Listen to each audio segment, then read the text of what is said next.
tuned in live for thatDROP.com.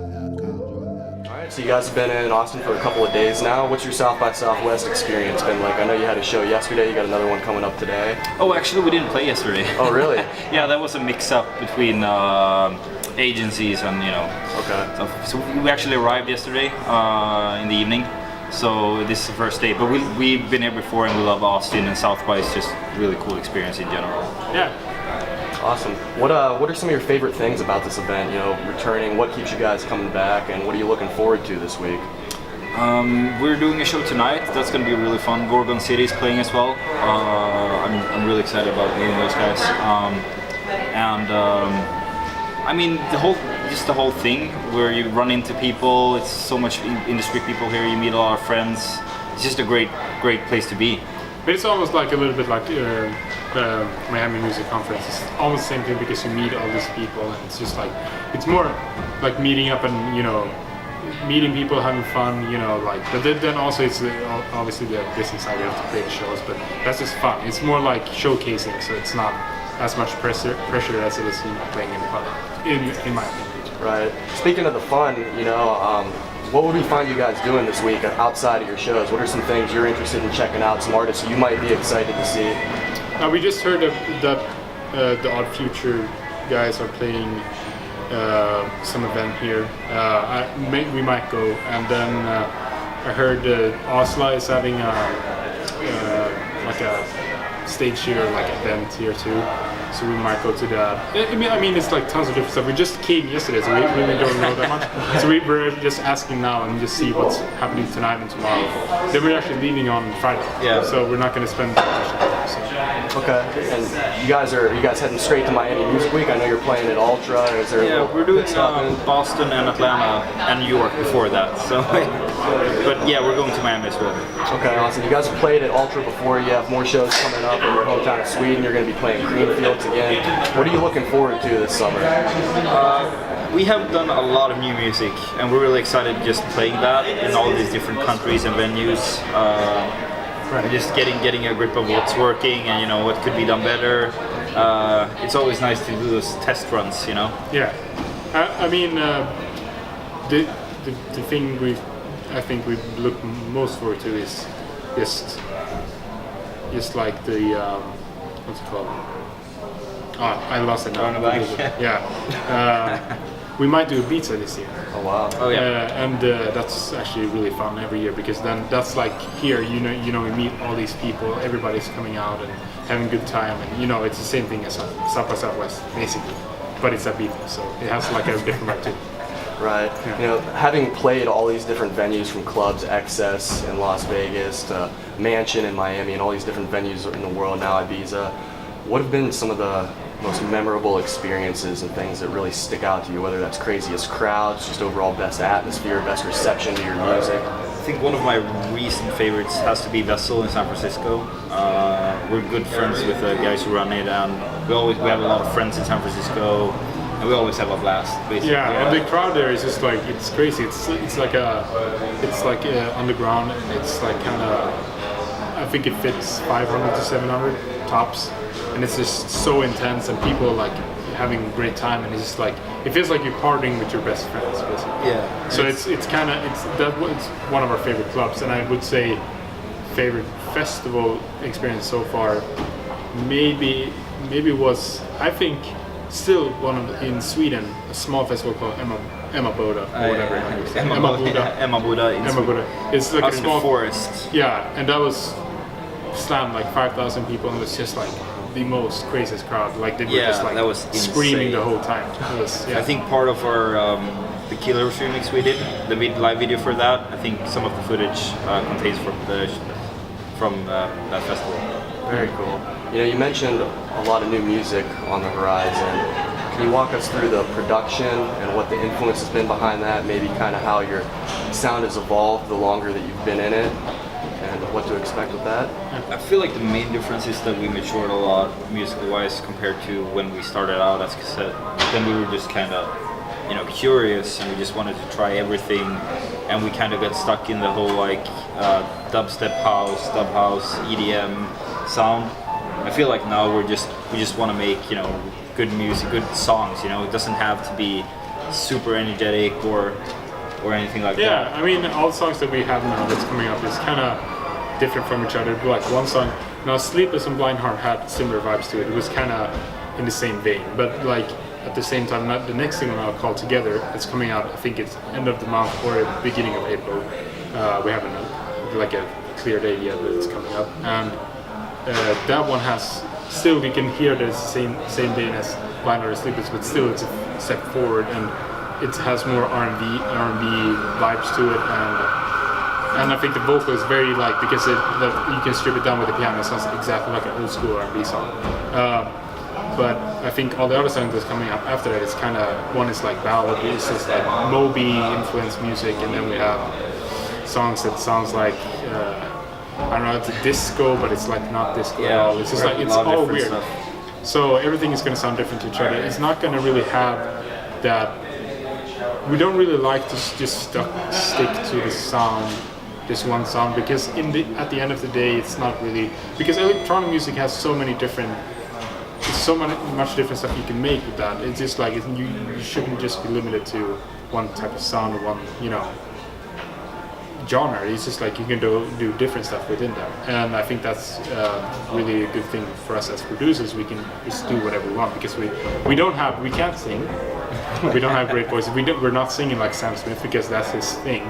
So we can do, as producers, we can go all out and just do weird shit, and that's what we like to do.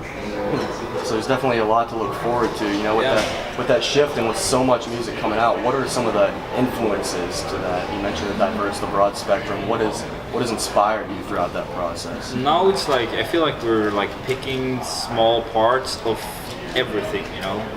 We always been doing that, but now, particularly now, like we can be like, we have to make like something that's more hip hoppy or whatever. So we listen to a lot of that stuff. And then, I mean, everything. It's a boring answer, but it's true. Like, because I go from listening to, like, for instance, Gorgon City, and the next minute. I can go through my Spotify list. I have a list called Inspiring. Nice. That's a good example. I can give you a good example of what it can be in this playlist. Let's see here. Okay, going up. That's gonna be a. Okay, so we have D'Angelo, Brown Sugar. We have the XX intro song. We have R. Kelly, Bump and Grind. We have Drake. We have old Avicii remixes, but more old school house music. We have Royxu.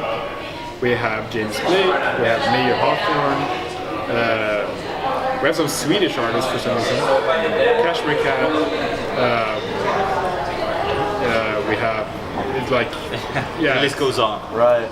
Sounds Gorillas like and stuff like that, yeah, and all that kind of stuff. It sounds like there's a lot of down tempo and R&B in there, so that kind of gives. Well, it's interesting, you know, to pick stuff that normally you wouldn't associate with house music or whatever, and then you know, you mix it up and see what happens. And I think that's why, because you see some people releasing a lot of songs, you know, and they sound somewhat the same. But I mean, for us, we gotta work hard not to do that, you know. It takes us a little bit more time, but it's worth it at the end, you know. Definitely. So what are some of the short-term goals and maybe long-term goals? What's a legacy maybe that you hope you leave behind with your career? Grammy. I want that. Well, yeah, but then I think that's just a part goal. We don't really overthink stuff and, you know, think that we're gonna change stuff that much either. You know, we like, obviously maybe that's like an under, what do you say, like a goal you have, but you don't really, like, I think we're just happy to do what we do, and, you know, and able to, you know, live out of this dream job that we have, and, you know, and just be able to pay our rent and, you know, have, you know, a good life, and that's really, you know, the basis of it. But then, you know, as I said, you want like the Grammys because you want, obviously we want to achieve something.